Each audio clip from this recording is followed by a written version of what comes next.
Hello friends, কেমন আছো সকলে?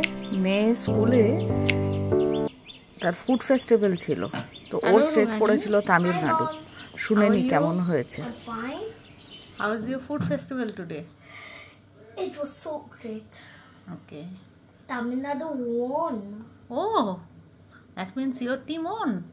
Yes. Okay. How is your sweet pongal? Sweet pongal was very tasty. Everyone took and I liked it. Shotti? Really, mother promise. Oh. Acha. Did you sing a song also? Sure, I sang a song. Okay. Can you sing it for me? Okay. Pongalao pongal, pongalao pongal, pongalao pongal, pongalao pongal. La la la la la la la la la la la la. La la la la la la la la la la la la la. La la la la la la la la la la la la. La la la la la la la la la la la.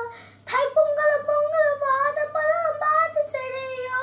Thai pongal pongal vaada palam vaada chediyo.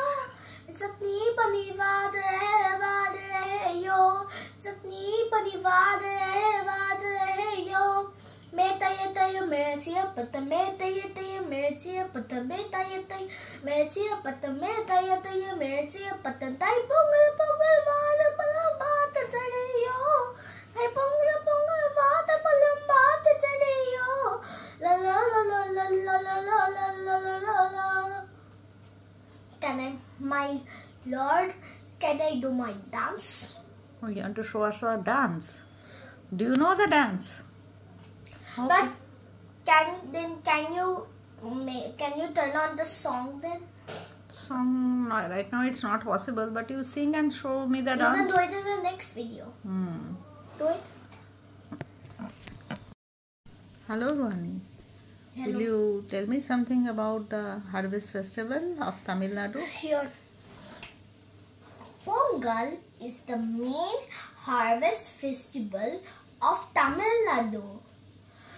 This celebration marks the importance of natural resources and good harvest of all the seasons. Therefore, this festival called Bhogi Surya Mattu Kannum. It is also dedicated to sun god Surya. Pongal means boil over in Tamil Nadu. People in Tamil Nadu wear traditional clothes and do kolam with rice powder. Pongal has a traditional dish name made with harvested rice, boiled milk and with jaggery and later offered to God. Thank you. শুনে তো মনে হচ্ছে দারুণ excited. ওর নাকি সব ম্যামরা ওর কাছেই বারবার আসছিল ওর সুইট পঙ্গল খেতে। তো এবার চলো দেখে নিই সুইট পঙ্গলটা সকালবেলা উঠে আমি বানিয়েছিলাম, কী করে বানিয়েছিলাম। তো প্রথমে 1.5 কাপ মতো মুগ ডাল নিয়েছিলাম। মুগ ডালটা এরকম কড়াইতে শুকনো ভালো করে ভেজে নিয়েছিলাম। এমনিতেই মুগ ডালের একটা খুব সুন্দর ফ্লেভার ওঠে। তারপর সেটা ভেজে নিয়ে আর তার সঙ্গে আমি আবার সমপরিমাণ গোবিন্দভোগ চাল নিয়েছিলাম। ওই আর কি, ভাবলাম যে কীরকম হবে, নিজের একটা ভয়ও ছিল। তারপরে এটা দুটো মিলিয়ে ভালো করে ধুয়ে নিলাম।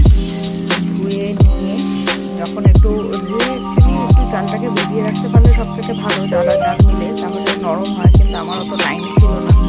আর একটা বাসনে এরকম দুধ বসিয়ে দিয়েছিলাম। দুধটা এখনও দেখো ফ্রিজ থেকে বের করেছি বলে এখনও ওই বরফটা গলেনি, তো ওটা নাড়াতে নাড়াতেই গলালাম লাগবে।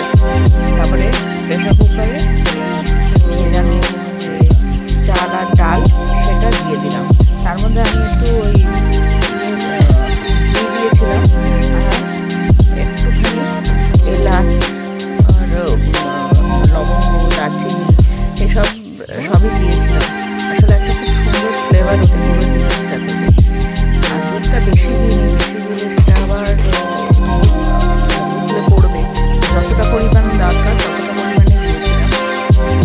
আর সেইভাবে ঘিটা ব্যবহার করেছিলাম, ঘিটা দারুণ, জিনিসের টেস্ট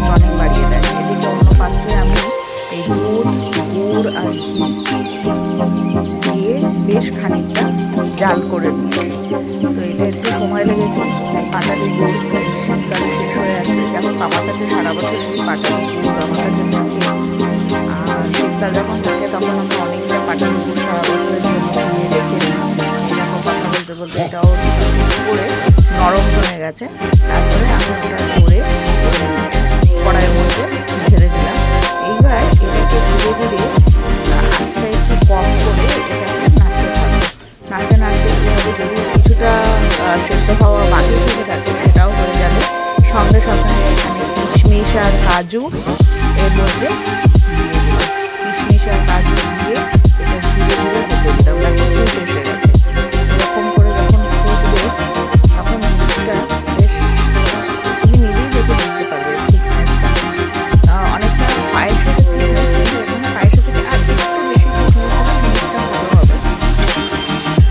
আর এরকম করতে করতে মিষ্টিটা অ্যাডজাস্টমেন্ট করে নিলাম।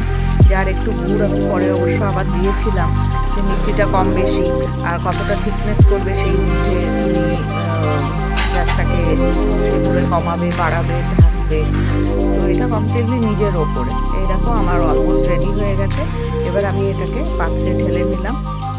ঢেলে নিয়ে রেডি করলাম। আর এই হচ্ছে সেই ওর যে ফুড ফেস্টিভ্যালে যেরকম সাজিয়েছিল এইভাবে সাজিয়েছিল। তো প্রথমে আমি ঠাকুরের কাছে নিবেদন করলাম একটা ছোট বাটিতে নিয়ে। এই সূর্য দেবতা হচ্ছে পোঙ্গলের, ওনাকেই নিবেদন করা হয়, তাই প্রথমটা ওনাকেই নিবেদন করলাম। মনের ভক্তিটা অনেকটা ম্যাটার করে। তো যা হোক, ওভারঅল লেভেলে ওর ফুড ফেস্টিভ্যাল খুব ভালো গেছে। মেয়েও খুব আনন্দ করেছে। তোমরাও ভালো থেকো। কেমন লাগলো ভিডিও জানিও।